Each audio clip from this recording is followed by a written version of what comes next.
Video में हम जो है इकोनॉमिक्स भारतीय अर्थव्यवस्था का उन क्वेश्चन बैंकों की चर्चा कर रहे हैं जो हमारी प्रारंभिक परीक्षाओं में बार बार पूछे जाते हैं। तो आइए शुरू करते हैं। ये इस सीरीज का ये दूसरा वीडियो है। पहला वीडियो आप चैनल में भारतीय अर्थव्यवस्था नाम का जो प्लेलिस्ट है उसमें जाके देख सकते हैं। तो आइए शुरू करते हैं।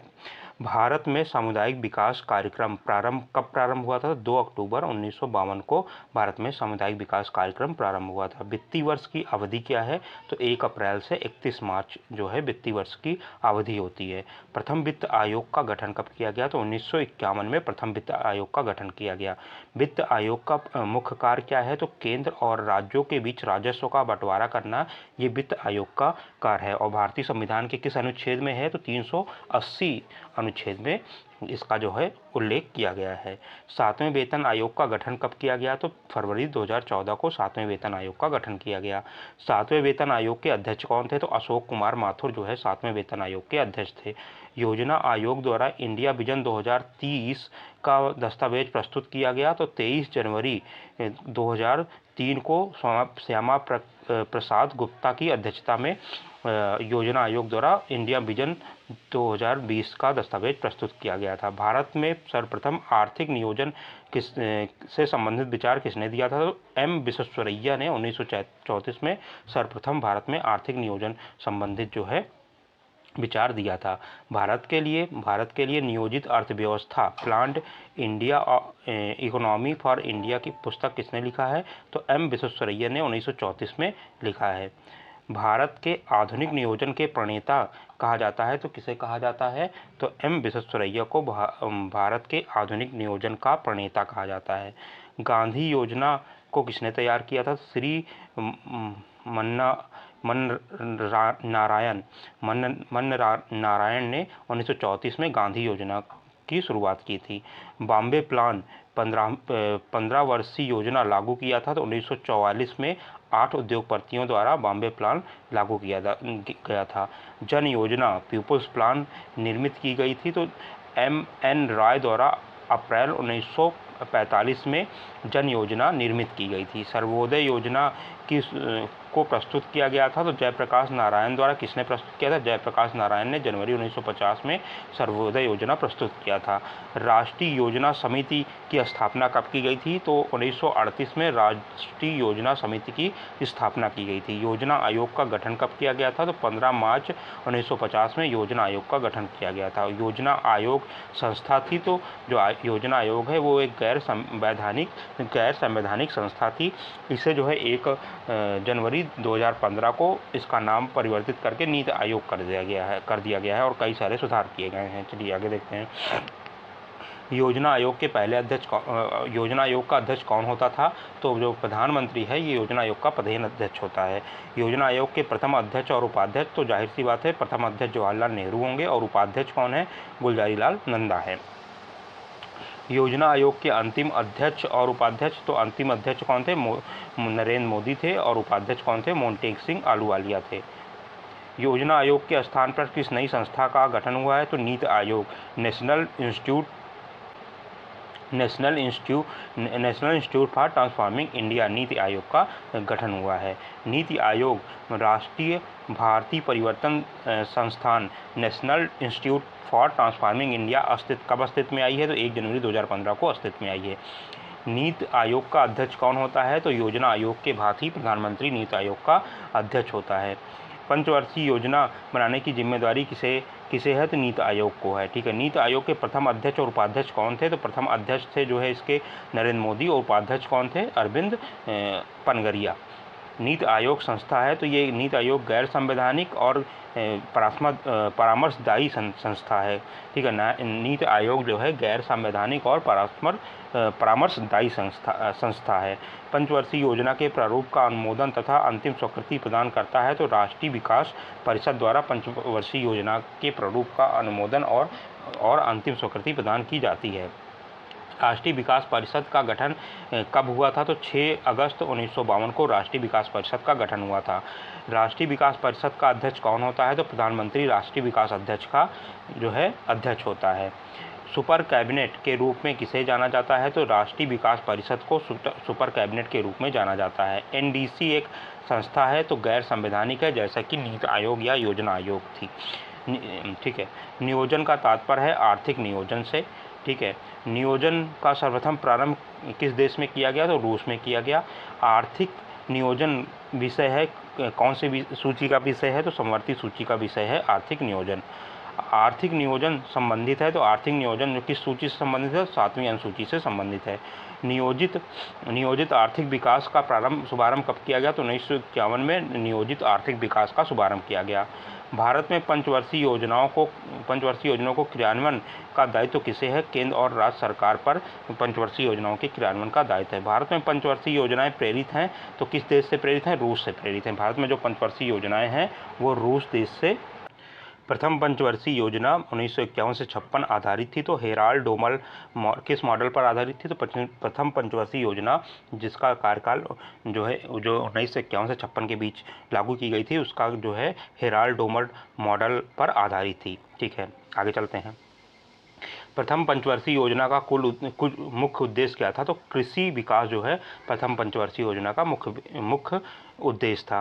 द्वितीय पंचवर्षीय योजना किस पे आधारित थी? 1956 से 51। तो पीसी महालनोबिस मॉडल पर द्वितीय पंचवर्षीय योजना आधारित थी। द्वितीय पंचवर्षीय योजना में प्राथमिकता दी गई थी तो भारी और आधारभूत उद्योगों पर द्वितीय पंचवर्षीय योजना में प्राथमिकता दी गई थी।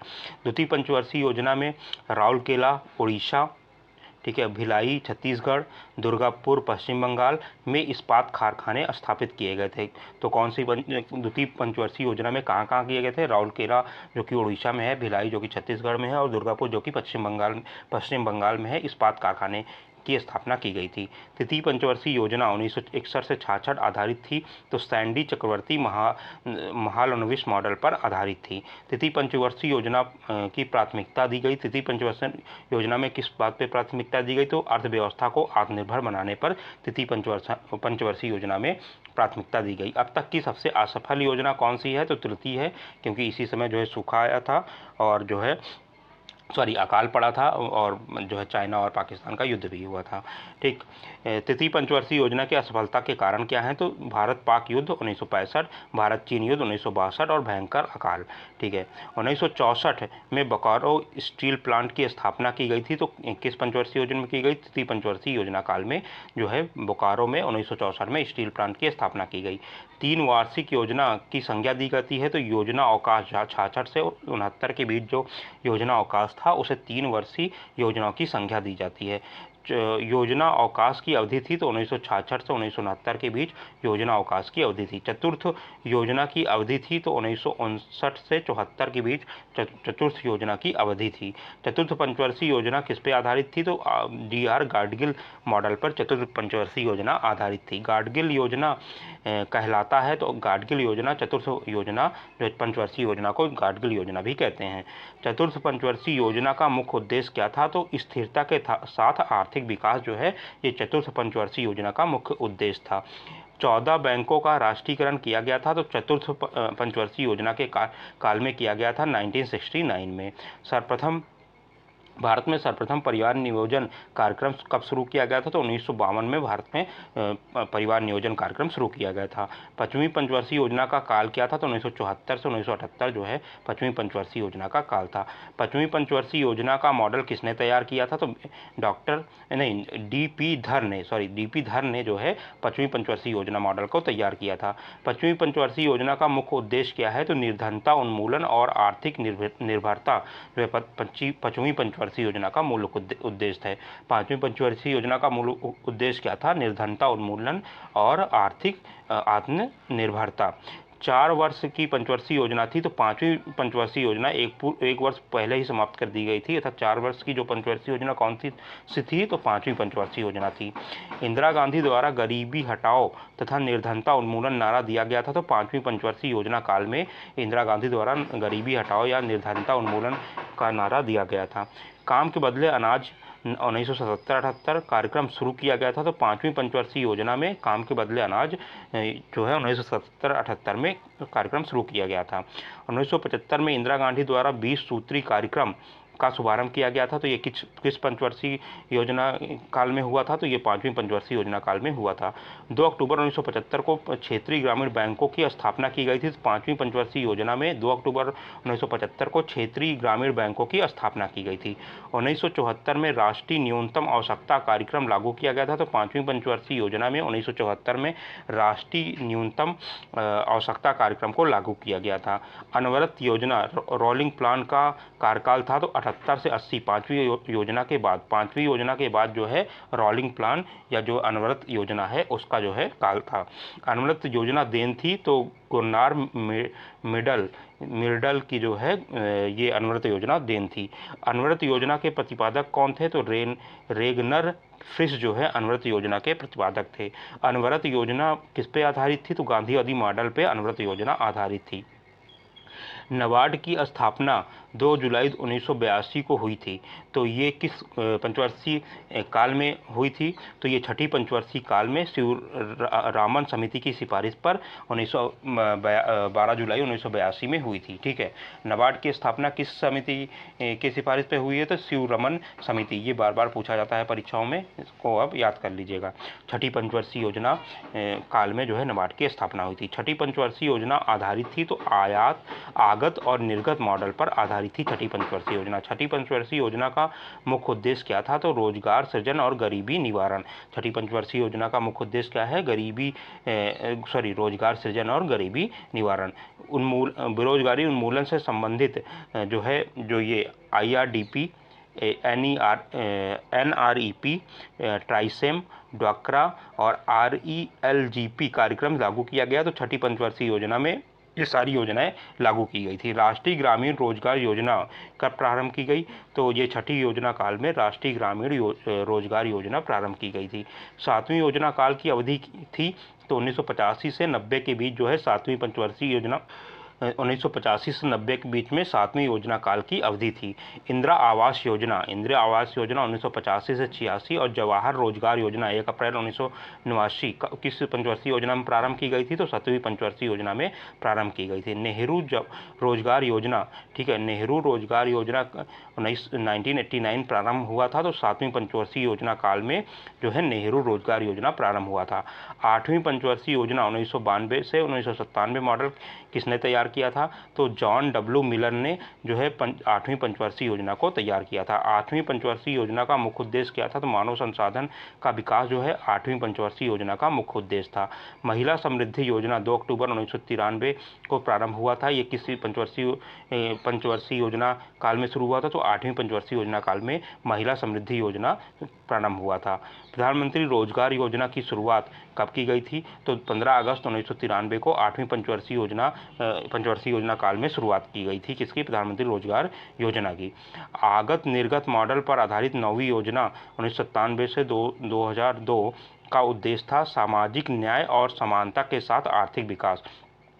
जो 9वीं योजना है, पंचवर्षीय योजना था, उसका मुख्य उद्देश्य क्या था? सामाजिक न्याय समानता के साथ आर्थिक विकास।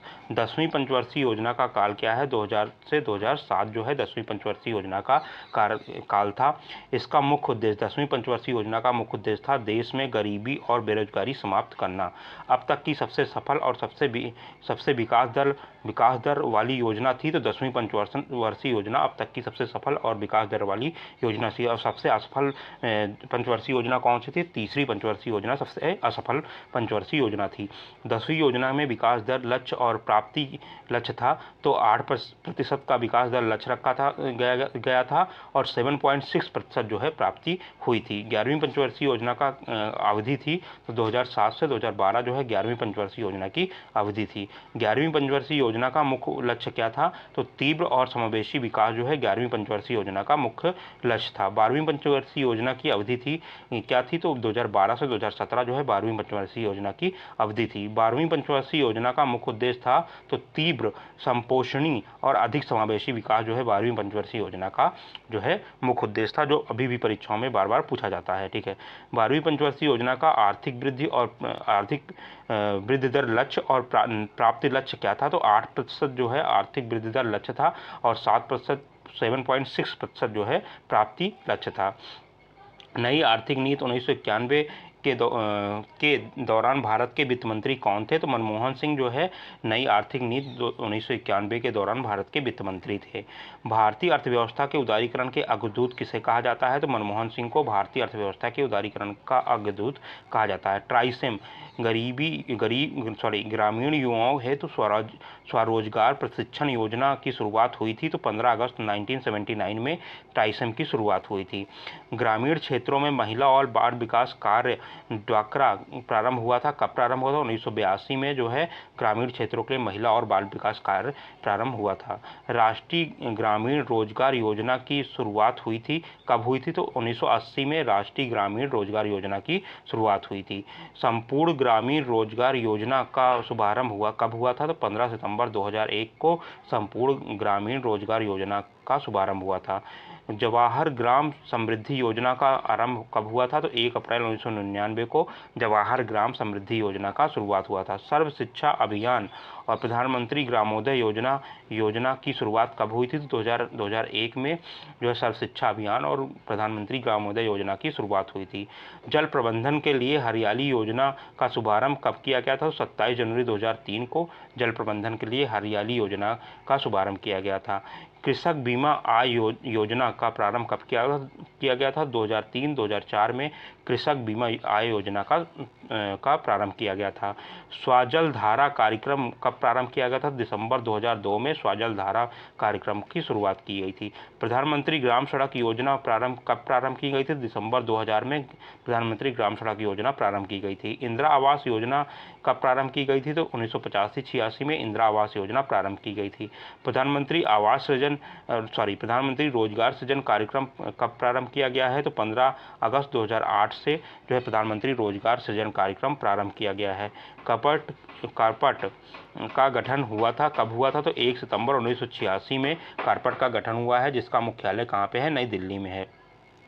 उपभोक्ताओं की बचत का सिद्धांत किसने दिया था? तो अल्फ्रेड मार्शल ने जो है उपभोक्ताओं की बचत का सिद्धांत दिया था। न्यूनतम समर्थन मूल्य संबंधित है तो कृषि से संबंधित है। न्यूनतम समर्थन मूल्य का निर्धारण कौन करता है? तो कृषि लागत और मूल्य आयोग द्वारा सिफारिश की जाती है और आर्थिक मामलों के मंत्रिमंडल समिति द्वारा जो है उसको जो है निर्धारित किया जाता है। ठीक है। खाद्यान्नों के लिए न्यूनतम समर्थन मूल्य किस वर्ष शुरू किया गया था? तो 1964-65 में खाद्यान्नों के लिए न्यूनतम समर्थन मूल्य शुरू किया गया था। भारत में सबसे पहले चकबंदी कानून लागू की गई थी। तो 1920 में बड़ौदा में जो है भारत में सबसे पहले चकबंदी कानून लागू किया गया था। चकबंदी तो 2 प्रकार की होती है, ऐच्छिक और अनिवार्य। ठीक है। ऐच्छिक चकबंदी की शुरुआत हुई थी तो 1921 में पंजाब में ऐच्छिक चकबंदी की शुरुआत हुई थी। अनिवार्य चकबंदी की शुरुआत हुई थी तो 1928 में मध्य प्रदेश से अनिवार्य चकबंदी की शुरुआत हुई थी। देश में सर्वाधिक जोतों का प्रकार है तो सीमांत जोत जो है सर्वाधिक जोतों का प्रकार है देश में। सीमांत जोत का आकार कितना होता है? तो 1 हेक्टेयर से जो कम जोत होते हैं उनको सीमांत जोत कहा जाता है। जोतों का आकार सबसे कम होता है तो सबसे कम कहाँ पे है? तो केरल में जोतों का आकार सबसे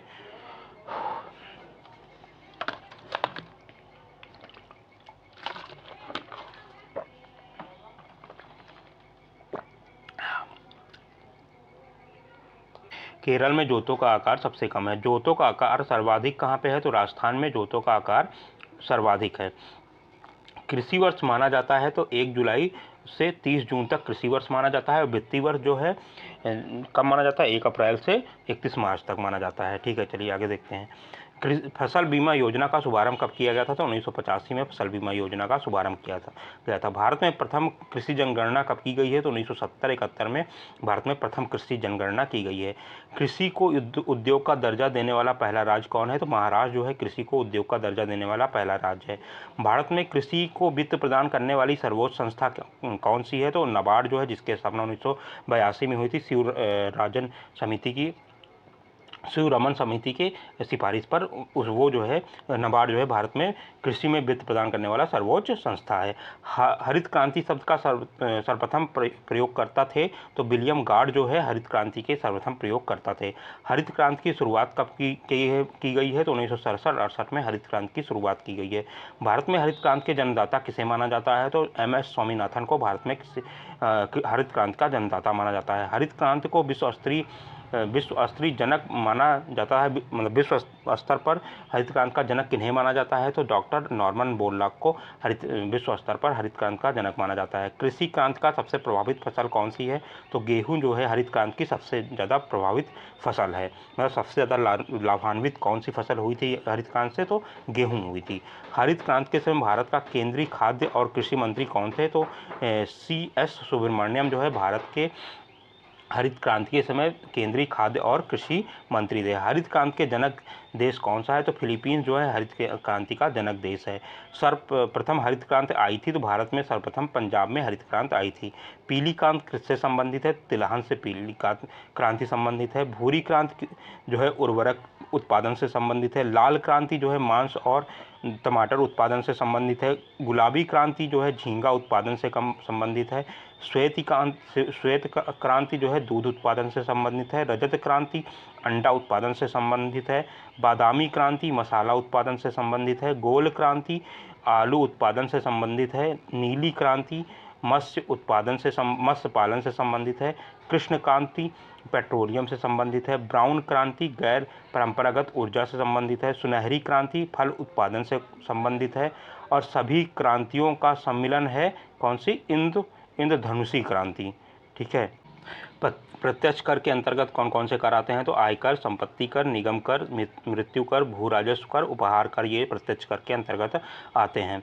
अप्रत्यक्ष कर के अंतर्गत बिक्री कर, तट कर, उत्पाद कर और सीमा शुल्क है। अब सभी अप्रत्यक्ष कर को क्या कर दिया गया है? GST में के अंतर्गत निहित कर दिया गया है। केंद्र सरकार कौन से कर लगाती है? तो आयकर लगाती है, निगम कर लगाती है, संपत्ति कर लगाती है, धन कर लगाती है, उपहार कर लगाती है, सीमा शुल्क लगाती है और किसी धन पर कर लगाती है। राज्य सरकार द्वारा कौन से कर लगाए जाते हैं? भू राजस्व कर, कृषि आयकर, जो बिक्री कर, मनोरंजन कर, पथ कर और वाहन कर। कर ढांचे के सुधार के लिए कौन सी समिति का गठन किया गया था? चलैया समिति जो है का गठन अगस्त 1991 कर ढांचे में सुधार के लिए किया गया था। भारत में कर आगम का सबसे बड़ा स्रोत है तो निगम कर जो है कर आगम का अभी तक सबसे बड़ा स्रोत हुआ करता था, लेकिन जब से GST आया है अब GST जो है भारत का कर आगम का सबसे बड़ा स्रोत बन गया है। ठीक है। भारत में पहली बार मूल्य वर्धित कर वैट लागू हुआ था 2005 में। हरियाणा में भारत में सर्वप्रथम मूल्य वर्धित कर वैट जो है वैल्यू एडेड टैक्स लागू किया गया था।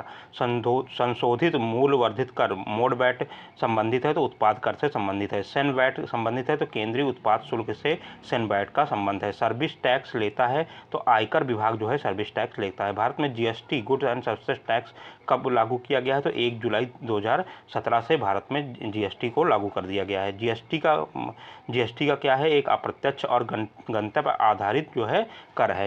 इनडायरेक्ट और डेस्टिनेशन बेस्ड टैक्स है क्या? GST को सर्वप्रथम किस देश ने लागू किया था? सर्वप्रथम फ्रांस ने GST को लागू किया था। किस संविधान संशोधन द्वारा भारत में GST लागू किया गया है? तो 101वां संविधान संशोधन द्वारा GST लागू किया गया है। GST परिषद की स्थापना कब की गई है? तो 12 सितंबर 2016 को GST परिषद की स्थापना की गई है। सेवा कर प्रारंभ किया गया था 1994-95 में सेवा कर प्रारंभ किया गया था।